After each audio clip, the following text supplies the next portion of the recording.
এক দরবেশের কয়েকজন শিষ্য ছিল।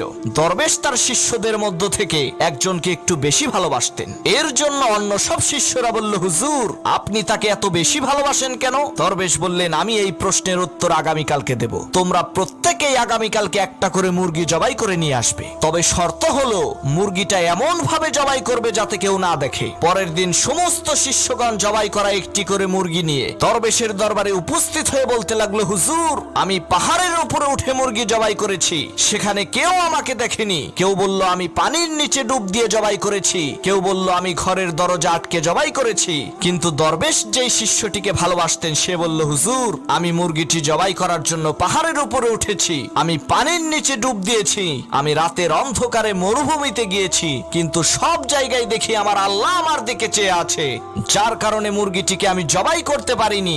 জীবিত মুরগি নিয়েই আমি হাজির হয়েছি।